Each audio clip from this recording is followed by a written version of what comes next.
करते हैं, उनका गुणगान करते हैं, उनकी याद करते हैं और ये प्रार्थना करते हैं कि हम भटके हुए जीवों को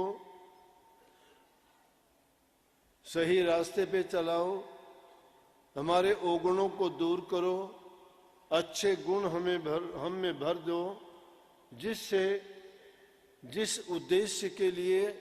हमें ये मनुष्य का चोला मिला है उसका हम पूर्ण लाभ उठा सके। इसलिए ये आज का दिन हम सब के लिए बहुत शुभ है और इस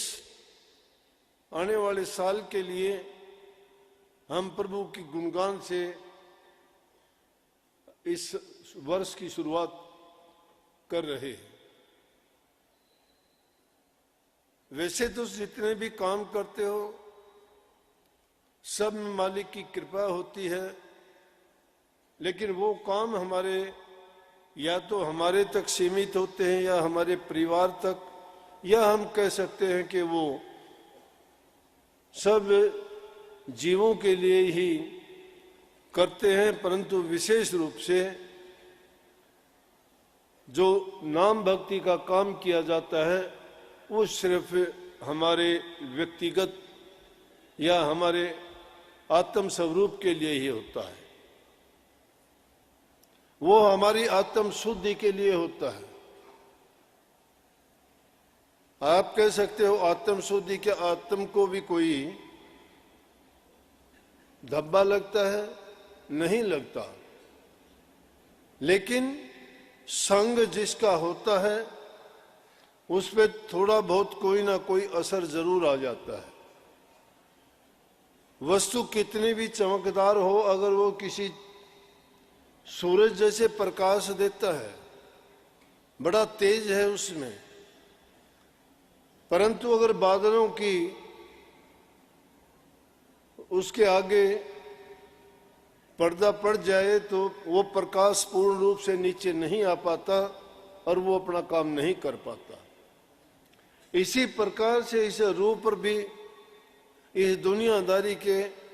काम कर्म के बादल जब छा जाते हैं तो ये इसका स्वरूप भी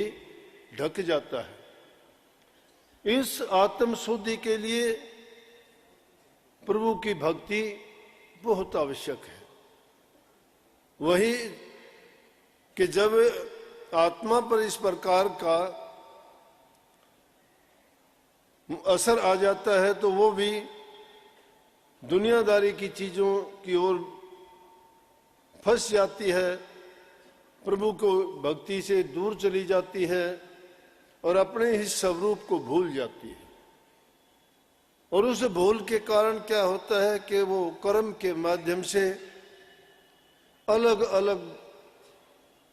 कर्म जो किए जाते हैं उनके अनुसार उसको योनियां मिलती रहती है। परंतु इंसान के रूप में जब हमने चोला धारा है, जिससे हम ये समझ पाते हैं कि हम परमात्मा की अंश हैं, हम इस दुनिया के बंधनों में जकड़े हुए हैं, ये मीठी जेल है। हम स्वतंत्र नहीं हैं, भले ही हम कर्म करते हैं, अपने आप को सब पर हर प्रकार से खुश भी देखते हैं, संसारी पदार्थों को पाके हमें अभिमान गुमान गर्व भी होता है। किसी को धन का गर्व है, किसी को परिवार का गर्व है, किसी को पद का गर्व है, किसी को जाति का गर्व है, किसी को प्रदेश का गर्व है। और ये गर्व, ये अभिमान सब चीजों का मूल है जो इंसान को चैन से सुख से नहीं रहने देता या इसको अधोगति की ओर नीचे की ओर लेके चलता है। अगर ये अहंकार हम छोड़ दें और दीनहीन और गरीब होके सिर्फ एक प्रभु की शक्ति को ही मान के उनके शरणागत हो जाएं, अपना समर्पण कर दें, अपना मन बुद्धि चित्त अहंकार सब उनके कदमों में डाल दें, निछावर कर दें अपने आप को।